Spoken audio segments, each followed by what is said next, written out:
I forget the name of I guess it's the Spectrum in Philadelphia. He's doing that, and the Michael Jackson tickets, they're all sold out. So my mom and dad couldn't really afford the tickets right off the bat.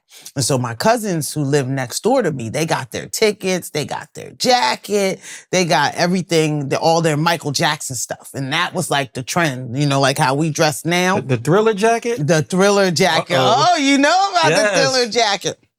And so they had, the zippers and everything. Yeah. And so my mom got me the gold one. So I was already hurt because I didn't get the one, either you had the red or the black one with the zippers and stuff like that. And so my mom got me the solid gold one. It was a shimmery gold one. It was one of the ones in it, but it was a cheaper one. And I was already hurt. So I was hurt that I didn't get the zippers. She like, we can't afford the zippers. And I'm like, okay, well, so I, stunting. And so I wear my, my gold jacket. I had to already pick up my pride off the ground as I was getting to school.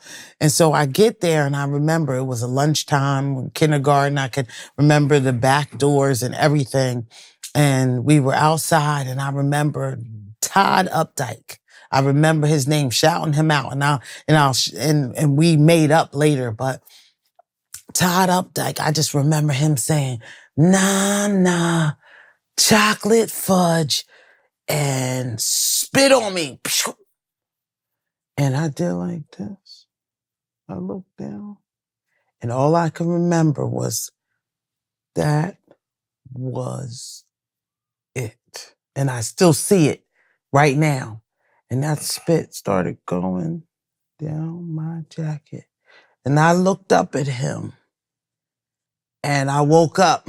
I woke up in my mom's car going home from school. Wow. So I done blacked out on him. So I woke up in the car.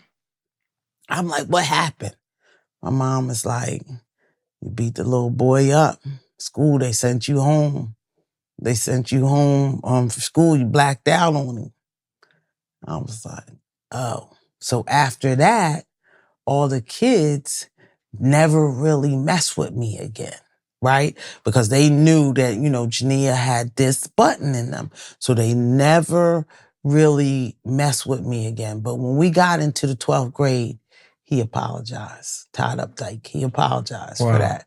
And, so I always look at the reason why I was able to gravitate towards Jesse Jackson was because I went through the things that people in civil rights went through, right? So, the timing was different. At a very but it was young age. still, right, it was still happening. Because I said, what am I doing over here with them?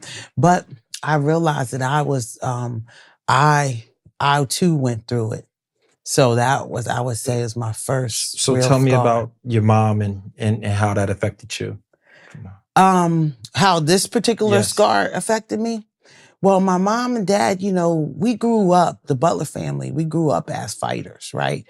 So my dad was very, keen on, making sure that we knew how to throw fists and knew how to throw hands and things like that. So they were okay. They understood what we were going through. Mm-hmm. They absolutely understood what we were going through. And I had a conversation with my brother when we were adults and we were riding in the car. And he said, do you know what it was like for me? And I never experienced, none of us ever talked about it to one another, like what we each experienced. Yeah, but he said, do you know what I went through as being the first Black boy in the school?